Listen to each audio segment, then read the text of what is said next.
Dr. Barnes didn't gasp. He didn't slam anything down or call for a nurse. He just stopped. Read the paper in his hand one more time. Then he looked up at me, Harold Peterson, and he said nothing for what felt like forever. 4 seconds felt like forever when a child is asleep in your lap. 4 seconds is too long when that child is your granddaughter. Sir, his voice came out carefully, measured, the way you talk to someone when you're not sure how they're going to react. How long has she been drinking this chocolate milk? Emma, 7 years old as of last Friday, the birthday girl I'd let down, was dead asleep against my shoulder. Not napping, not dozing out cold. The kind of sleep that doesn't belong on a Tuesday afternoon at 3:00 p.m. in a pediatric clinic off Highway 45 in Tupelo. I looked at her little face, then back at Dr. Barnes. I don't know, I said. That's why we're here. Welcome to Dad's Raw Revenge. Get comfortable and remember, the people in these stories had every chance to behave themselves. They just chose wrong. Drop a comment, hit that like button, and make sure you're subscribed. Trust me, you're going to love it here. Let me back up. I'm Harold Peterson, 62 years old, retired auto mechanic. Spent 40 years fixing what other people broke, and I figured I was done with that. Life had other plans. 2 hours earlier, same day. Emma's birthday had been the Friday before, October 11th. She turned 7. I missed it, not because I didn't want to be there, not because I forgot. I'd been flat on my back with a herniated disc that whole week, the same back I've been arguing with since my lifting days ended in 2019. By the time I felt human enough to drive, the party was over, the cake was gone, and my granddaughter had turned 7 without me in the room. That bothered me more than the back pain ever did. I kept picturing her at the table, candles lit, looking around for me. So Tuesday, October 14th, around 2:15 in the afternoon, I loaded that big purple gift bag into my passenger seat and drove from my place on County Road 14 out to Kevin's house in the suburbs. The plan was simple. Drop off her gift, take her for ice cream, let her tell me everything about her party that I missed. 3 days late, but I was going to make it right. Funny how the most ordinary plans turn into the most extraordinary days. I arrived and rang the bell. Stephanie answered, phone in her hand, barely looked up. Hey, Harold, brought something for the birthday girl. I know I'm a few days late. She's upstairs. She stepped back to let me in, already walking away. I've got a call. I stood in the entryway for a second holding that purple bag, feeling exactly like what I was, a grandfather who'd missed his granddaughter's birthday, showing up 3 days later trying to patch it with a stuffed elephant. Real smooth, Harold. I headed upstairs. Emma's room is the second door on the left. She painted a sign for it herself. Pink letters, Emma's room, knock please. I knocked. Emma Bug, it's Grandpa. Silence, then shuffling. Then the door opened and Emma stood there, and I felt something cold move through my chest. She looked wrong, not sick wrong, not fever and runny nose wrong. She looked heavy, eyes slow, a little unfocused, like she was looking at me through water. Grandpa, she smiled, but it came out delayed like a text message that took too long to send. Hey, birthday girl. I kept my voice easy. Crouched down to her level. Sorry I missed your party, Bug? You still celebrating? Mm-hmm. She leaned against the doorframe. I'm just sleepy. Sleepy. I glanced at my watch. It's 2:30 in the afternoon. She shrugged, 7-year-old shrug. Adults ask too many questions. I stepped inside and sat on the edge of her bed. Gave her the bag. She opened it slower than any 7-year-old opens a present. And when she pulled out her gift, the elephant, she smiled. Real this time, wide and warm and completely her. I'm going to name her Grace, she said. That's a perfect name. She held Grace up and looked at her for a moment the way kids study things they already love. Then she set her gently on the pillow and got quiet. That particular quiet kids get when they're working themselves up to something. I waited. She looked up at me, really looked at me, the way she only does when she wants to make sure no one else can hear, and she leaned in close, both small hands on my knee. My heart already knew. My brain just hadn't caught up yet. Grandpa, she whispered, can you ask Mommy to stop putting things in my chocolate milk? It makes me feel sleepy, and I don't like it. The room didn't spin. My heart didn't explode. I didn't grab her by the shoulders and ask her to say it again. I just nodded once, slow, like she told me the most ordinary thing in the world. Okay, baby. I stood up, held out my hand. Let's go for a little ride. I want you to understand something about me. I'm not a dramatic man, but I know when something is wrong the same way I know when an engine is wrong. You don't always hear it. Sometimes you just feel it in the steering wheel. A vibration, a pull, something that isn't right, and your body knows it before your mind catches up. I walked downstairs. Stephanie was still on her phone, pacing the kitchen, laughing at something. Laughing. "I'm going to take Emma for a little birthday treat," I said. "Ice cream, just us." She waved her hand without turning around. "Sure, fine, yeah." She didn't even look up. I buckled Emma into the passenger seat of my 2015 Ford F-150, dark blue. She still uses a booster. Told me once it makes her feel like a princess sitting higher up. I started the engine, pulled out of the subdivision, doing exactly the speed limit the whole way to the medical center. I didn't call Kevin, not yet. I didn't call the police, not yet. First, I needed to know exactly what I was dealing with. When you've spent 40 years troubleshooting problems, you learn not to jump to conclusions. You gather facts first. The clinic on Highway 45 was the closest pediatric urgent care I trusted. Dr. Barnes had seen Emma twice before, both ear infections, both times he was straight with me about what was happening and what wasn't. He knew her chart.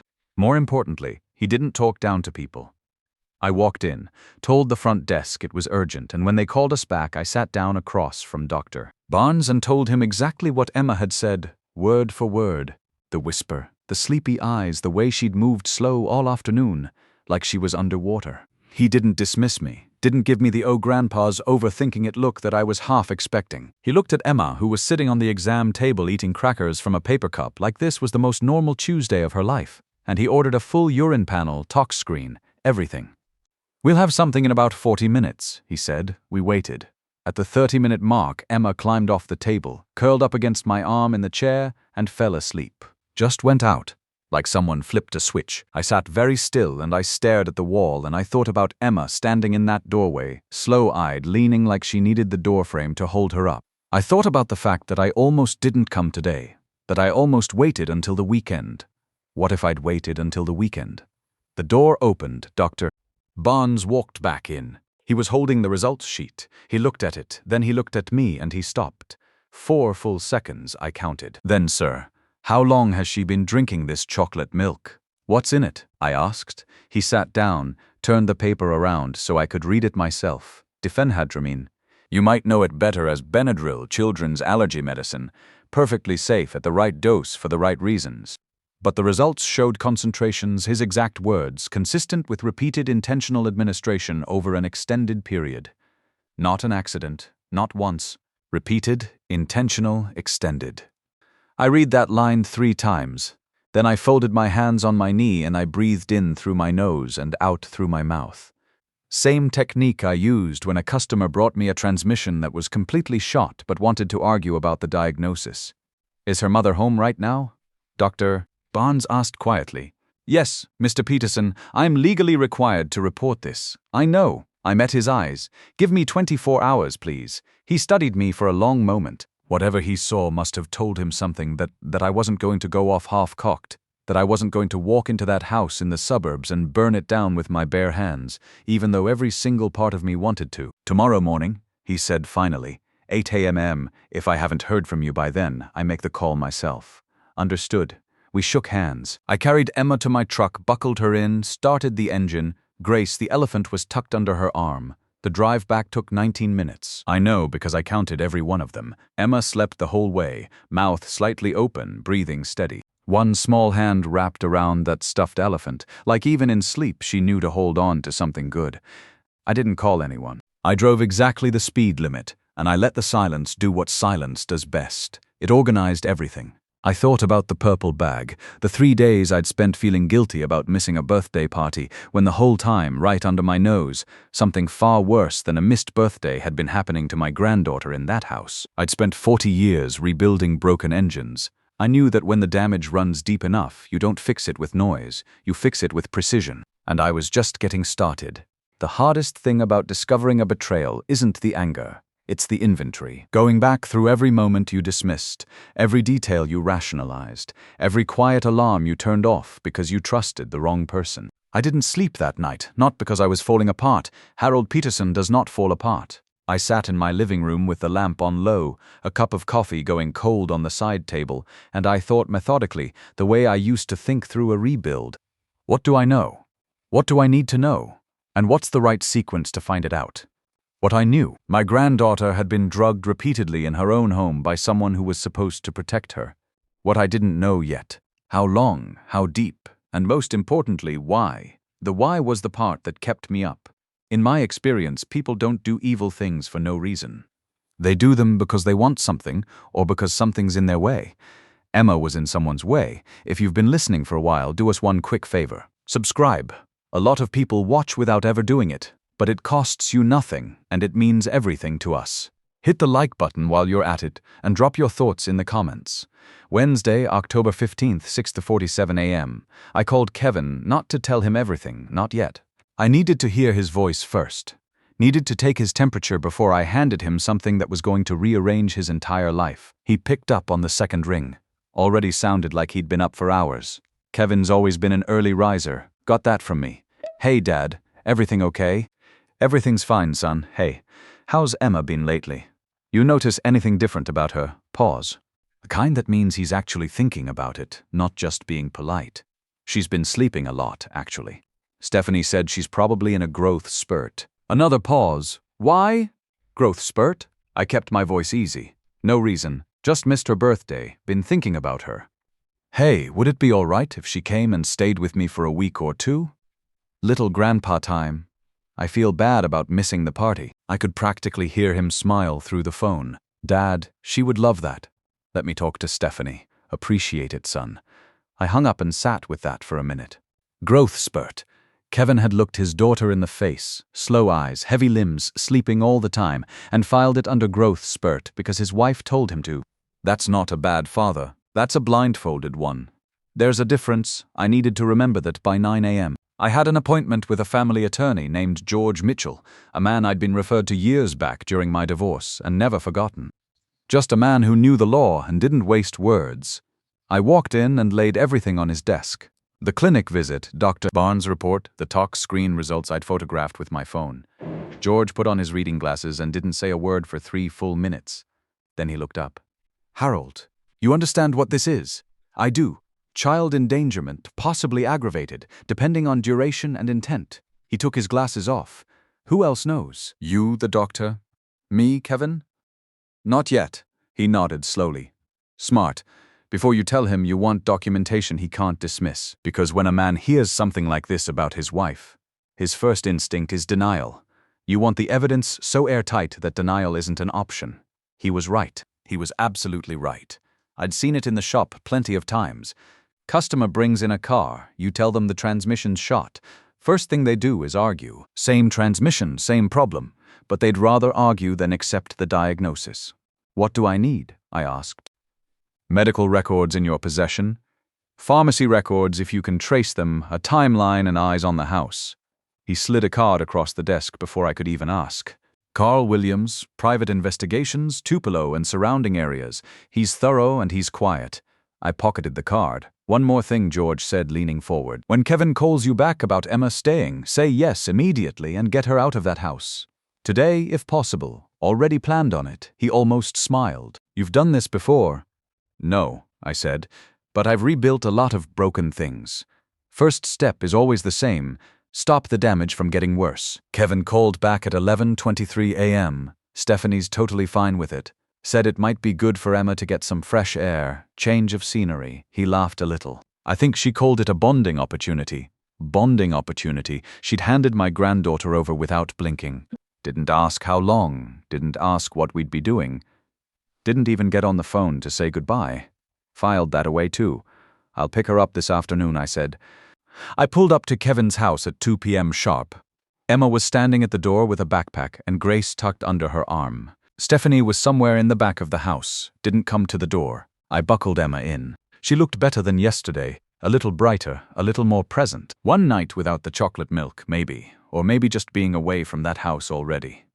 Are we going on an adventure, Grandpa? She asked. The best one, I said, and I meant it in more ways than she knew. Let me tell you about Stephanie now, and I'm going to be fair about it because fair matters, even when you're angry, especially when you're angry. She grew up hard. I knew that much from Kevin's single mother, South Memphis, scraping for everything. She'd made something of herself through sheer force of will. Good job, good address, good image. When she met Kevin, she was 26 and focused and impressive as hell. I liked her at first. I want to be honest about that too. But somewhere along the way, and I didn't see it, none of us did, the life she'd built stopped being something she loved and started being something she maintained. Kevin traveled for the oil field constantly.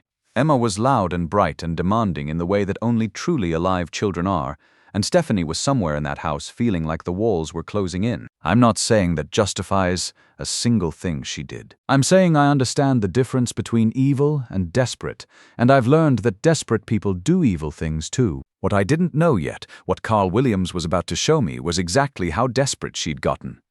Carl called me Thursday evening, October 16th. Mr. Peterson, I've got something. You want to meet? How soon can you be at the diner on Main Street? 20 minutes. He was there in 18. Stocky guy, quiet eyes.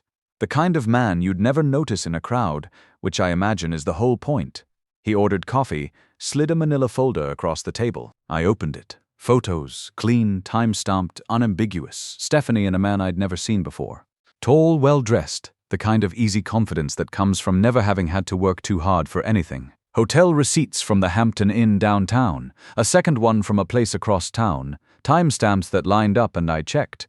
Believe me, with nights, Kevin had been working late at the field. The man's name, according to Carl's notes, was Travis Coleman, 36, sales manager at a furniture store. How long, I asked. Based on what I can confirm, Carl wrapped both hands around his coffee mug. At least 8 months. 8 months. Emma had just turned 7.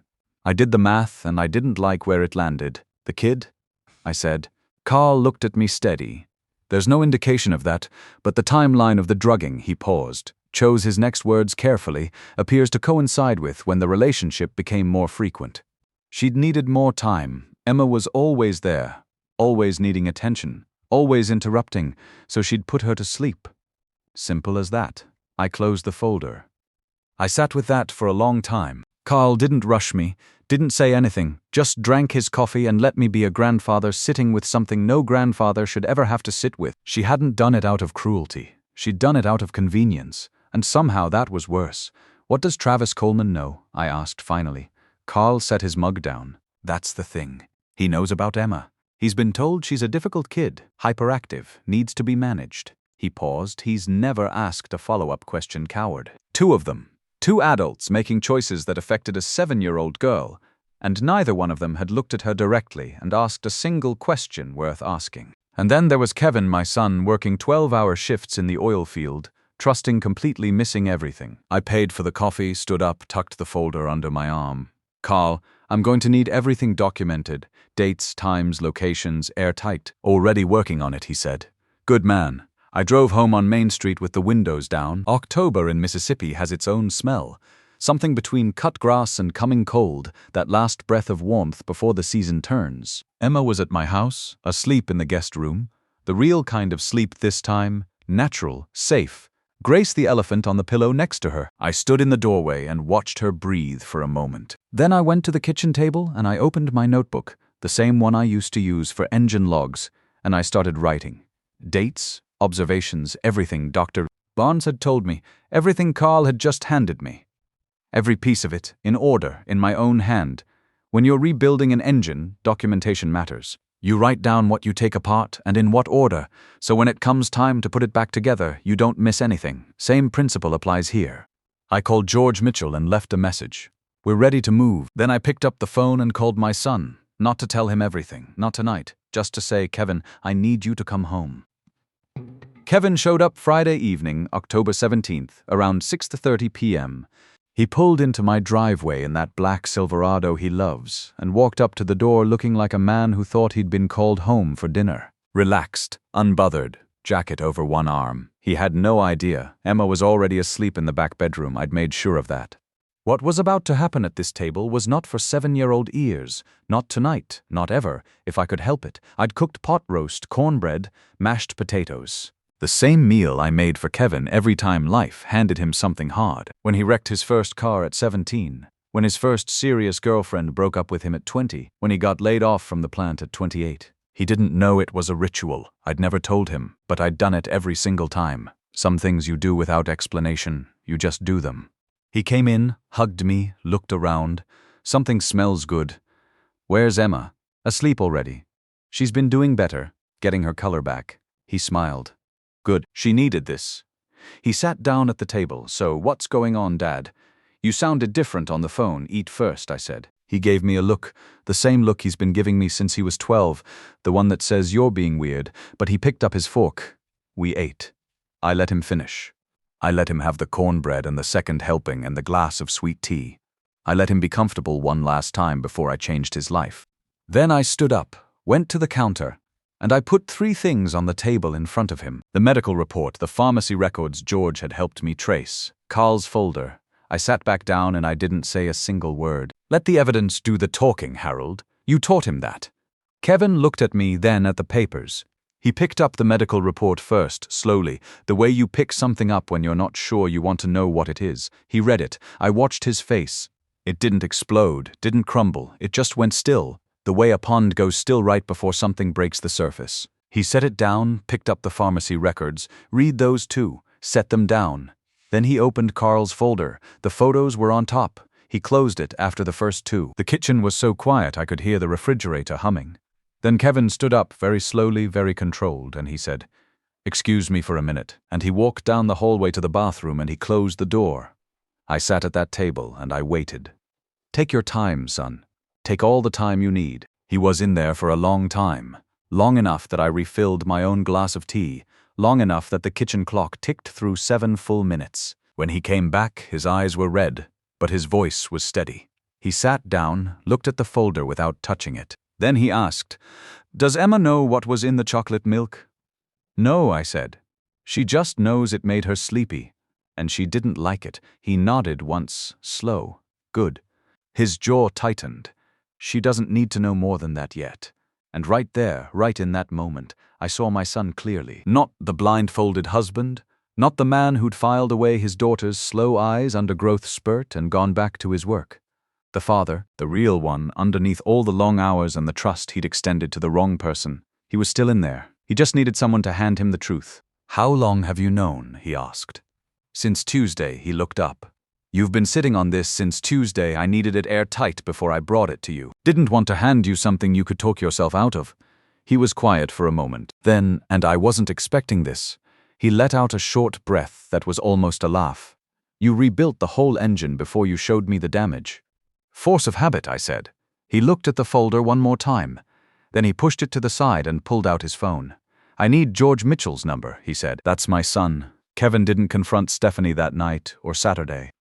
He spent the weekend at my house, sleeping in his old room, eating breakfast with Emma, watching her carry Grace around the kitchen while he drank his coffee. Just watching her, storing it up. Sunday he drove back to the suburbs alone. He'd spoken to George twice, moved money into a separate account Saturday morning, photographed documents in the home office, done everything methodically, carefully, without a single unnecessary move. He learned that somewhere. Monday morning, October 20th, he waited until Emma was at school. I'd driven her myself, signed her in, made sure she was safe. And then he walked into that kitchen and he sat down across from Stephanie at the same table she'd photographed for social media, with the caption "Monday mornings," the one with the good light and the coffee mugs arranged just so. He told me everything that evening, word for word. She was on her laptop when he came in, looked up, smiled. Normal Monday morning. He sat down across from her, and he slid the medical report across the table. She looked at it, looked at him, and he watched the smile dissolve in real time. She started talking immediately. That was her first mistake. She went straight to explaining instead of asking what he already knew. "Kevin, I can explain. She was having trouble sleeping, and He let the silence sit there for a full 10 seconds. Then he reached into the folder and put the pharmacy records on the table, then the photos. She looked at the photos of herself and Travis Coleman, and she went completely still. "I trusted you," Kevin said, his voice never raised, not once. "With my daughter, with my house, with my name." He stood up. "You used all 3. Kevin, please. Emma is my daughter too. I love her. I would never. You drugged her." Still calm, still steady. "For months, so you could have more time with him." He picked up his keys from the counter. she said. Are you going to take her from me? He stopped, turned around one last time. You did that, he said. Not me.